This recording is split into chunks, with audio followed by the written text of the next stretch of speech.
আবু বকর আয়েশা ডাক দেয়, কই বেলাল, ও বেলাল, তোমাকে না বলছি আস্তে আস্তে জিকির করো? কারণ আল্লাহ তাআলা আস্তে জিকির করলো আল্লাহ তাআলা শুনেন, জোরে জিকির করলো আল্লাহ তাআলা শুনেন। ও বেলাল, আস্তে আস্তে জিকির করো। হযরত আবু বকর এই কথা বলার পর আবু বকর চলে গেলেন। আবার বেলাল আস্তে আস্তে জিকির করে। তার আস্তে আস্তে জিকির করতে করতে তার আওয়াজ আবার বড় হয়ে যায়। আবার আবু বকর আইছে, বেলাল আস্তে আস্তে জিকির করো। এই কথা বলার পর আবার আবু বকর চলে গেছে। আবার বেলাল জিকির করতে করতে আস্তে আস্তে যখন জিকির করে আবার তার আওয়াজ লম্বা হয়ে যায়। আবার আবু বকর আইছে, বেলাল আস্তে আস্তে জিকির করো। আবার এই কথা বলার পর চলে যাওয়ার পর বেলাল আবার আস্তে আস্তে জিকির করে। এই কথা বলার পর বেলাল যখন আস্তে আস্তে জিকির করে আবার তার আওয়াজ বড় হয়ে যায়। আবার আবু বকর চলে যায়। চতুর্থবার আয়েশা ডাক দেয়, কই বেলাল, ও বেলাল, তোমাকে না বলছি আস্তে আস্তে জিকির করো? তারপরও তুমি জোরে জোরে জিকির করো। এবার বেলাল ডাক দেয়, কই আবু বকর, ও আবু বকর, আমি তো আস্তে আস্তে আল্লাহ তাআলা জিকির শুরু করি, কিন্তু যখন এই জিকির আরম্ভ করে দে তুমি তো কয়েকবার বাধা দিছো। আমি তো আস্তে আস্তে জিকির করে আস্তে আস্তে জিকির করতে করতে এত মজা পাই, এত মজা পাই আল্লাহ তাআলার নাম নিলে, এত মজা পাই, এত মজা পাই আল্লাহ তাআলার নামের মধ্যে এত মজা দুনিয়ার কোন নাম নিলে এত মজা লাগে না আবু বকর।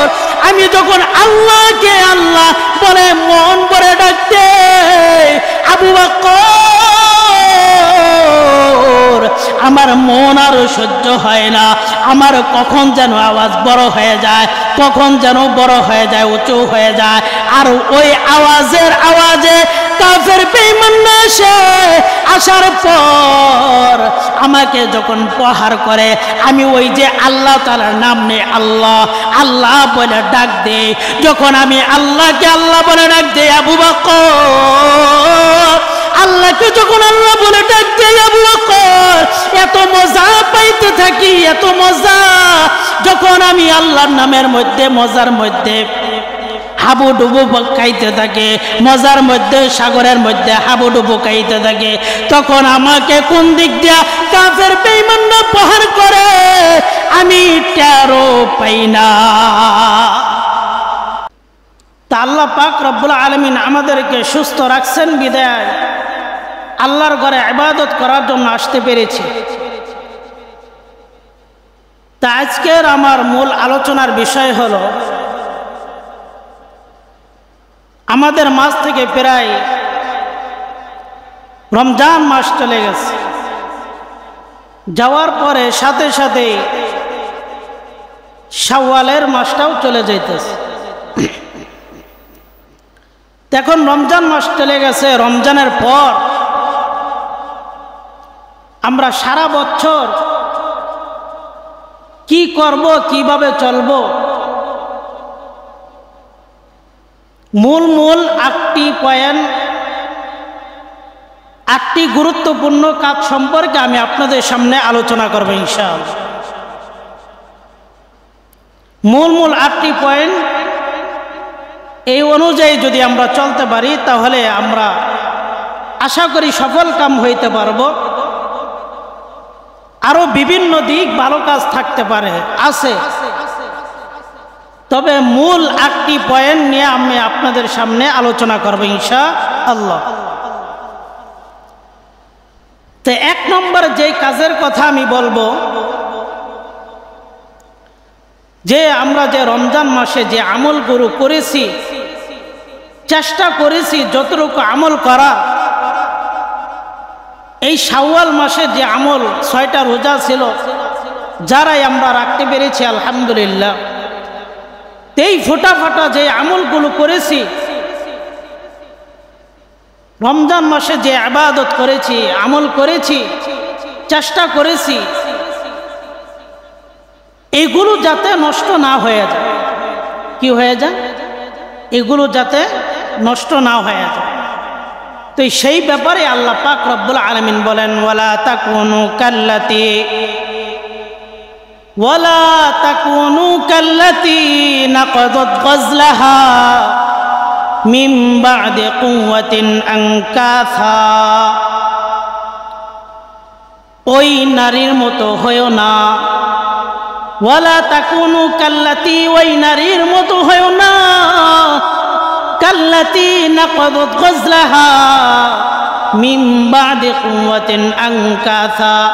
যেই নারী শক্ত করে মজবুত করে সুতা পাকানোর পর, মজবুত করে শক্ত করে সুতা পাকানোর পর, সুতা তৈরি করার পর যে আবার টুকরা টুকরা, যেই নারী শক্ত করে এত সুন্দর কইরা মজবুত কইরা এত শক্ত কইরা সুতা পাকাইল, আবার যদি এই শক্ত করে মজবুত করে যদি সুতা পাকানোর পর আবার যদি টুকরা টুকরা করে ফেলে, আলাদা আলাদা করে নষ্ট করে ফেলায়, তাহলে এই ঠিক তেমনি ভাবে যেই নারী সুন্দর কইরা মজবুত কইরা সুতা পাকানোর পর যদি আবার টুকরা টুকরা করে নষ্ট করে ফেলায়, আর কোনো কাজে লাগে না, ঠিক তেমনি ভাবে আমরা যদি রমজান মাসে যেই আমলগুলো করেছি, যেই ফোটা ফাটা আমল করেছে, শাওয়াল মাসে যেই রোজা রাখছে, ওই নারীর মতো যাতে আমাদের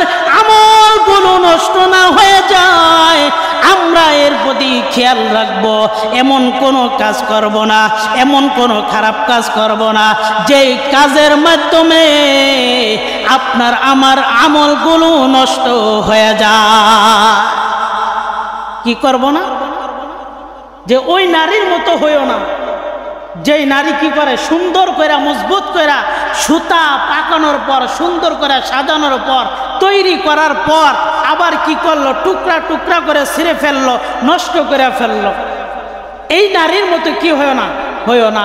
তোমার আমল এমন কোনো কাজ করবো না যাতে আপনার আমার আমলগুলো কি হয়ে যায়, নষ্ট হয়ে যায়।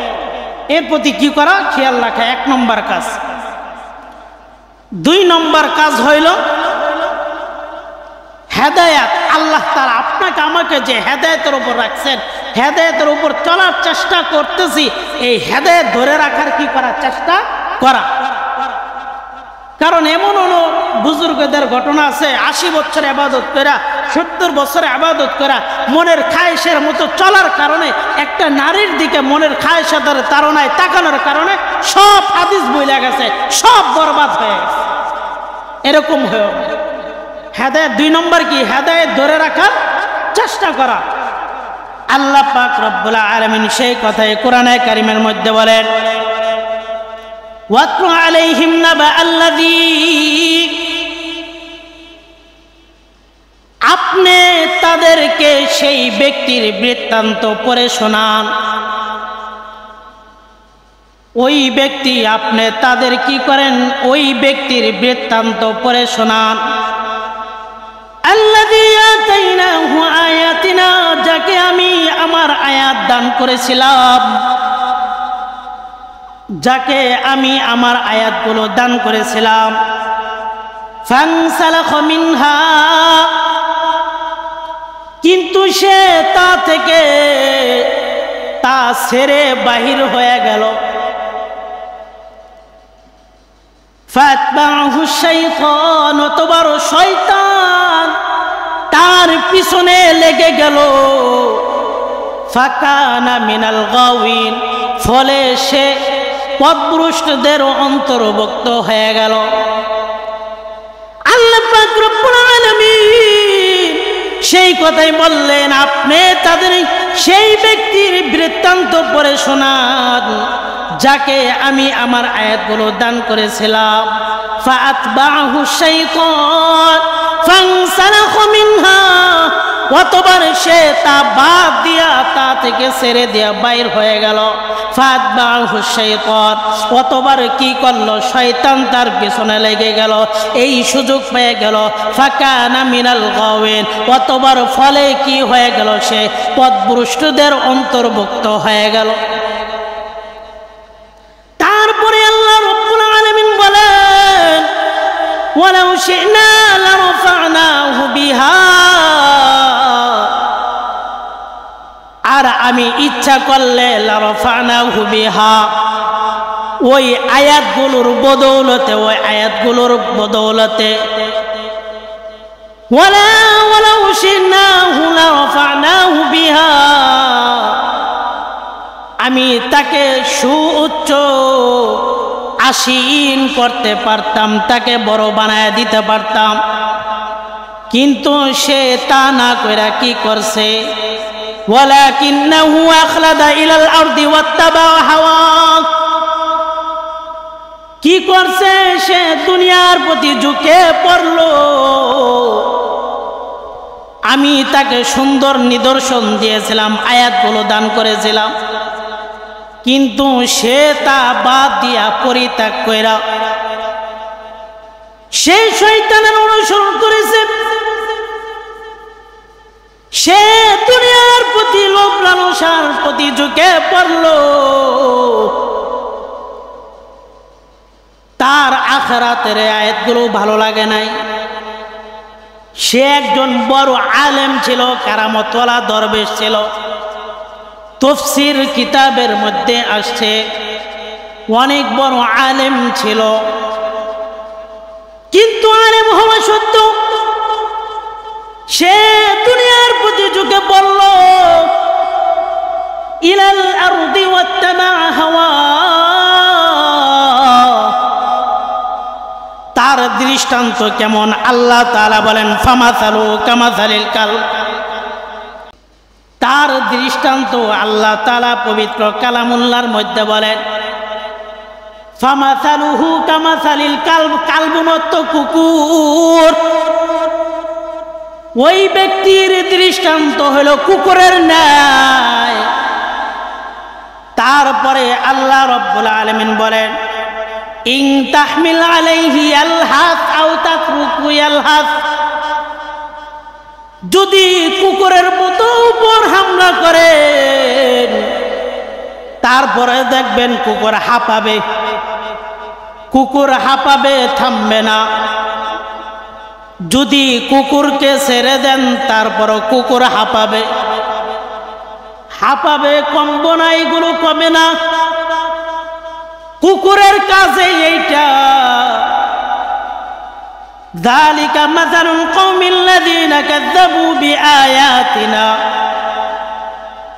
এরপরে আল্লাহ রাব্বুল আলামিন বলেন এই সম্প্রদায়ের, এই কওমের দৃষ্টান্ত যারা আমার আয়াত অস্বীকার করেছে তাদেরকে আল্লাহ তাআলা কুকুরের মতো বলছেন। তাফসীর কিতাবের মধ্যে আছে বালআম ইবনে বাউরা, নাম কি? বালআম ইবনে বাউরা, তাফসীরের মধ্যে আসছে, কিতাবের মধ্যে আসছে। এই বালআম ইবনে বাউরার সম্পর্কে আয়াতগুলো নাজিল হয়েছে। এই আয়াতগুলো নাজিল হয়েছে কেন? এই বালআম ইবনে বাউরাকে, তিনি একজন আলেম এবং কারামতওয়ালা দরবেশ ছিল, কিন্তু বালআম ইবনে বাউরা এই আয়াতগুলো পরিত্যাগ করে নিজের স্ত্রী বিবিদের প্রতি লোভ লালসা বিভ্রান্তির মধ্যে পড়ে।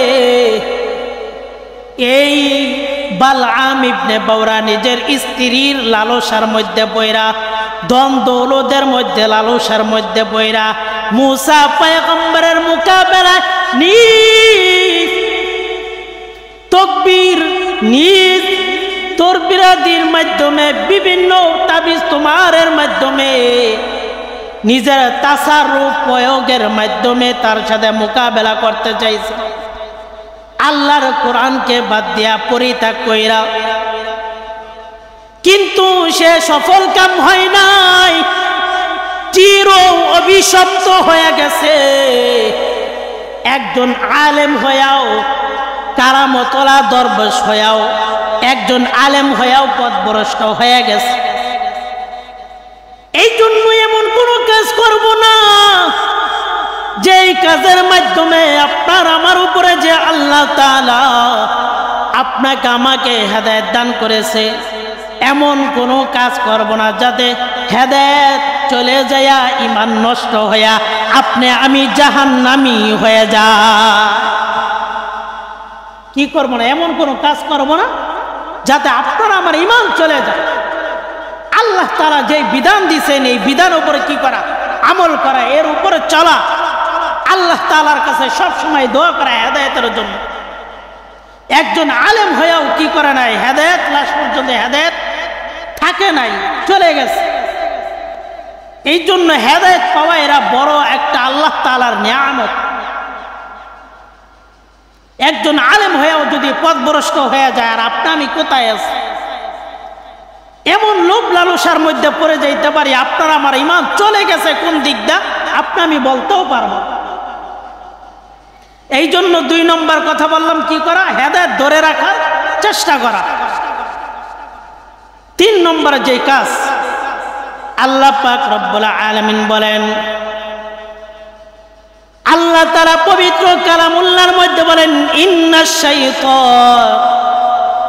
ইন্নাশ শাইতানা লাকুম আদুউন ফাত্তাখিযুহু আদুওয়া। শয়তান থেকে সতর্ক থাকা। শয়তান আমাদের বন্ধু না, শয়তান আমাদের বন্ধু না, শয়তান আমাদের শত্রু। শত্রুকে আমরা কখনো বন্ধু ভাবে পাবো না। যদিও শয়তান আপনার আমার সাথে বন্ধু রূপে থাকে, কিন্তু শয়তান আপনার আমার বড় শত্রু। আল্লাহ তাআলা কোরআনে কারিমের মধ্যে বলেন, ইন্নাশ শাইতানা লাকুম, নিশ্চয় শয়তান তোমাদের শত্রু। ফাত্তাখিযুহু আদুওয়া, তোমরা শয়তানকে শত্রুরূপে গ্রহণ করো। আল্লাহ পাক রব্বুল আলামিন আরো বহু জায়গায় বলেন, ইয়া বানি আদম লা ইয়াফতিনান্নাকুমুশ শাইতানু কামা আখরাজা আবাওয়াইকুম মিনাল জান্নাতি ইয়ানজিউ আনহুমা লিবাসাহুমা লিউরিয়াহুমা সাওআতিহিমা। কারণ এই শয়তান, এ আদম সন্তানরা, শয়তান যেন তোমাদেরকে বিভ্রান্ত না করে ফেলে। কারণ তোমাদের পিতা মাতা হযরত আদম আলাইহিস সালাতু ওয়াস সালাম এবং হাওয়া আলাইহিস সালাতু ওয়াস সালামকে জান্নাত থেকে বের করে দিয়েছিল। হে আদম সন্তানরা, শয়তান যাতে তোমাদেরকে বিভ্রান্ত করে না ফেলে, কারণ তোমাদের পিতা মাতাকে কি করেছে? জান্নাত থেকে বের করে দিয়েছে। আর শয়তান এত বড় শক্তিশালী, এই শয়তান তোমাকে এমন স্থান থেকে দেখতে পাইবে, তোমরা দেখতে পাইবা না। শয়তান থেকে বিভিন্নভাবে বিভিন্ন মাধ্যমে তোমাদেরকে খারাপ কাজের দিকে ডাকবে, খারাপ কাজের দিকে ডাকবে, আর তোমাদেরকে ওইটাই মজা লাগবে। আর যারা ঈমান আনে না, যারা ঈমান আনে না, আল্লাহর কাজ করে না, শয়তান হলো তাদের বন্ধু। কি আল্লাহ তাআলা বলেন, ইন্না জাআলনাশ শায়াতিনা আউলিয়া আল্লাযীনা লা ইউমিনুন। যারা ঈমান আনে না, আল্লাহর পথে চলে না, তারা হলো শয়তানের, শয়তান তাদের বন্ধু। তারপরে যখন ফাহিশা কাজ করে, ওয়াইদা ফাআলু ফাহিশাতান ক্বালু, যখন তারা ফাহিশাতা কাজ করে তখন তারা বলে, কিছু কিছু মানুষ বলে এগুলো আমাদের বাপ দাদারা এগুলো করছে, এগুলোই উপরে তাদেরকে পেয়েছে। এই জন্য 3 নম্বর কথা বললাম, শয়তানকে আমাদের শত্রু রূপে গ্রহণ করতে হবে। 4 নম্বর কাজ হলো হাফিজু আলাস সালাওয়াতি ওয়াস সালাতিল উসতা ওয়া কুমু লিল্লাহি কানিতিন।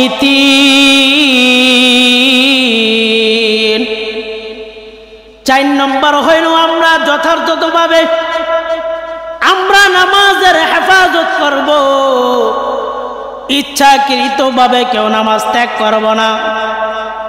হাফিজু আলাস সালাওয়াতি ওয়াস সালাতিল উসতা, রাত এবং দিনের মাঝামাঝি যেই নামাজ, আসরের নামাজ উদ্দেশ্য। তারপরে আল্লাহ তাআলা বলেন ওয়া কুমু লিল্লাহি কানিতিন, তোমরা ধীরস্থিরভাবে সুন্দরভাবে নামাজের মধ্যে দাঁড়াও, নামাজের মধ্যে সুন্দরভাবে দাঁড়াও, ধীরস্থিরভাবে দাঁড়াও, যাতে তোমাদেরকে মনে না হয় এমন ভাবে দাঁড়াইছো মনে হয় যাতে তুমি নামাজের মধ্যে নাই, এমন ভাবে দাঁড়াও মনে হয় যাতে তুমি নামাজের মধ্যে আসো। যদি মনে হয় তুমি নামাজের মধ্যে, অন্য কেউ যদি দেখে এমন ভাবে দাঁড়াইছো যে নামাজের মধ্যে আসো কি নাই, তাহলে তোমার নামাজ ভেঙে যাবে।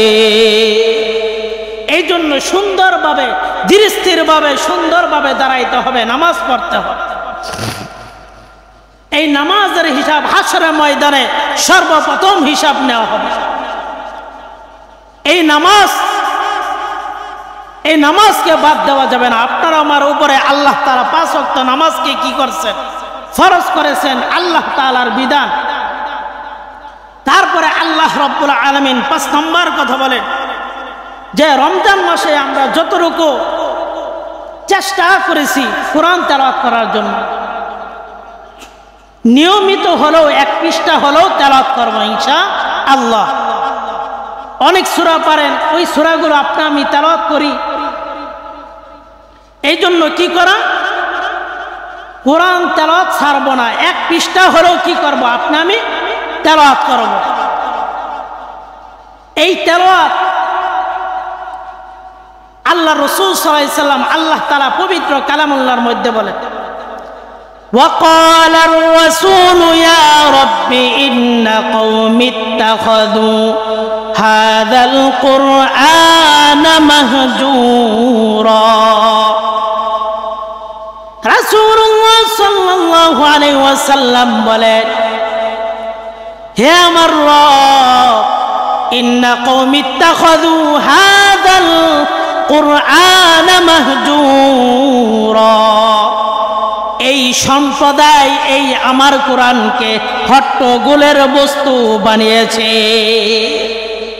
আমরা কি করি, বাড়িতে কোরআন আছে বছরকে বছর পরে থাকে, আমরা কোরআনকে একটু ধরেও দেখি না। মসজিদে আইসা আমরা একটু আগাইছে 1 পৃষ্ঠা পড়ব, কয়েক সূরা তেলাওয়াত করব, এটাও কি করি না, আমরা করি না। হাসরের ময়দানে আপনার আমার নবী পয়গম্বর হযরতে জনাবে মুহাম্মদ রাসূলুল্লাহ সাল্লাল্লাহু আলাইহি ওয়াসাল্লাম সাক্ষী দিবে, আমার এই কওম এই কোরআনকে কি করেছে, হট্টগোলের বস্তু বানিয়েছে, এখানে ওখানে ফালায় রাখছে, এই কোরআনকে ধরে নাই। তখন সেই দিন আপনি আমি বাঁচতে পারব না। তাই হল 5 নম্বর কথা। 6 নম্বর হইল আল্লাহ পাক রব্বুল আলামিন বলেন বেশি বেশি জিকির করা, বেশি বেশি জিকির করা। এই বেশি বেশি জিকির করলে আপনার আমার কি হবে, অন্তর পরিষ্কার হবে, আপনার আমার সংসারের ভিতরে শান্তি আসবে, আনন্দময় হবে, উৎফুল্ল হবে, কামাই রোজগারে আল্লাহ তাআলা বরকত দিবে। আল্লাহ তাআলা বলেন ইয়া আইয়ুহাল্লাযীনা আমানু যিকুরুল্লাহ যিকরান কাসীরা।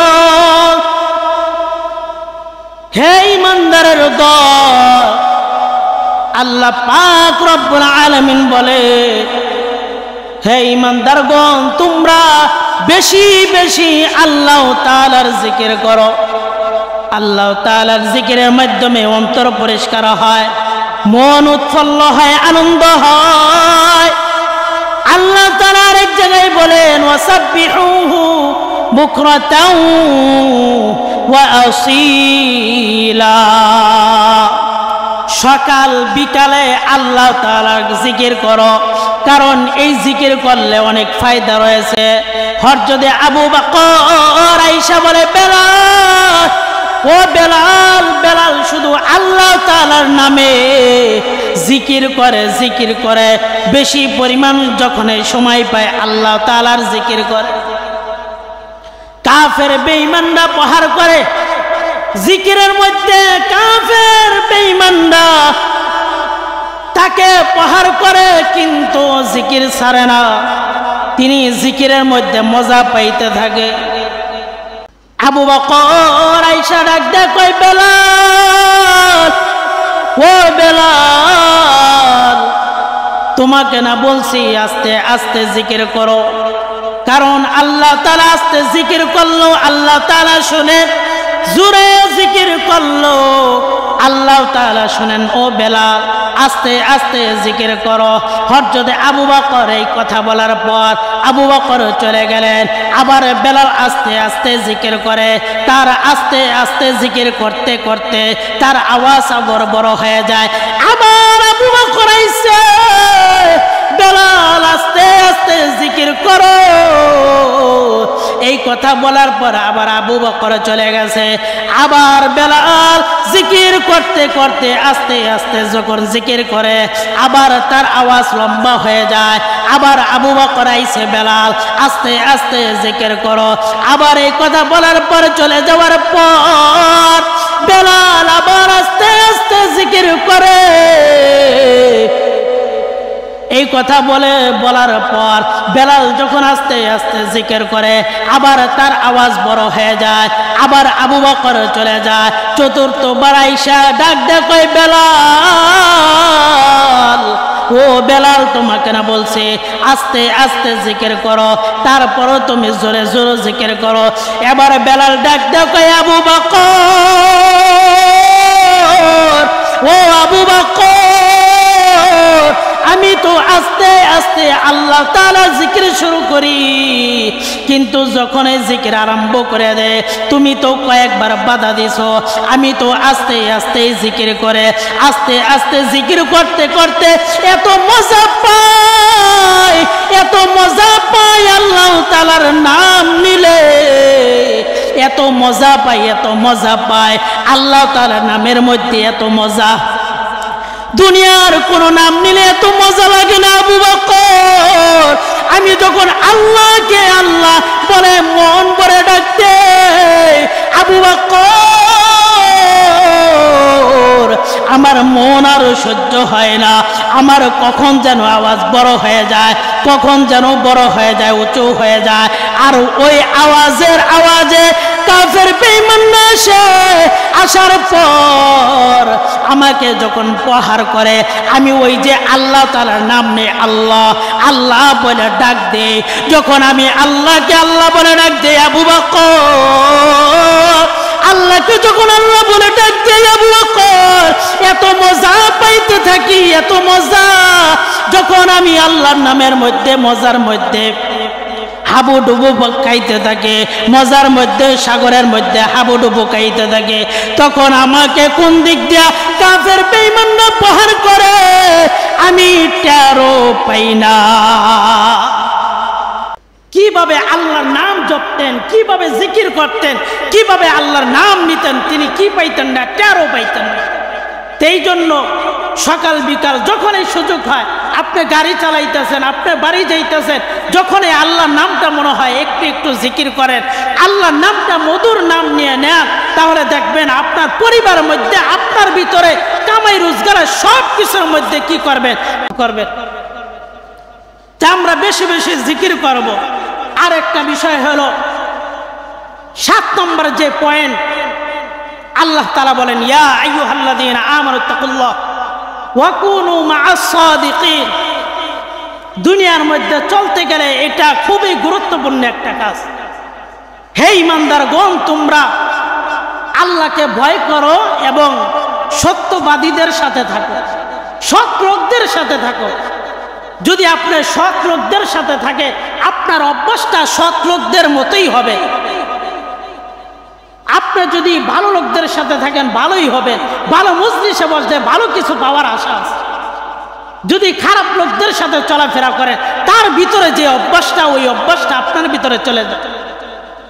এটা হলো 7 নম্বর কথা। আর 8 নম্বর যে পয়েন্ট, এটা হলো এই যে আমাদের মাস থেকে শাওয়াল মাস চলে গেছে। এই 6 রোজা রাখার যে ফজিলত, কেউ রাখলে সারা বছর 12 মাস যেই রোজা রাখলে যেই সব, আল্লাহ তাআলা এই শাওয়াল মাসে যারা রোজা রাখছেন তাদেরকে আল্লাহ তাআলা ওই পরিমাণ সব আল্লাহ তাআলা দান করবেন। তো এই যে কথাগুলো বললাম, 1 নম্বর কথা কি বললাম, আমরা এমন কোনো কাজ করব না যাতে আমাদের আমল নষ্ট হয়ে যায়। 2 নম্বর কথা বললাম যে হেদায়েত ধরে রাখার কি করব, চেষ্টা করব। 3 নম্বর হলো শয়তান থেকে সতর্ক থাকা, আর শয়তানকে কি করব, শত্রু রূপে গ্রহণ করব। 4 নম্বর যে কাজ কথা বললাম, নামাজ ছাড়বো না, ইচ্ছাকৃতভাবে নামাজ ছাড়বো না, নামাজ সময় মতো আমরা আদায় করবো ইনশাআল্লাহ। 5 নম্বর যে কথা বললাম, কোরআন তেলাওয়াত ছাড়বো না, নিয়মিত হলেও 1 পৃষ্ঠা কি করব, আমরা কোরআন তেলাওয়াত করব। 6 নম্বর যে কথা বললাম, বেশি বেশি আল্লাহ তাআলার জিকির করব। 7 নম্বর বললাম হলো সত্যবাদীদের সাথে থাকব। 6 নম্বর হইল রমজানের পর যেই শাওয়াল মাস আছে, এই শাওয়াল মাসের 6টা রোজা রাখবো ইনশাআল্লাহ। তো যেই কথাগুলো বললাম, আল্লাহ তাআলা এই 8টা কাজের উপরে আমল করার তৌফিক দান করুক। যারা সুন্নত করি না, আমরা সুন্নত করে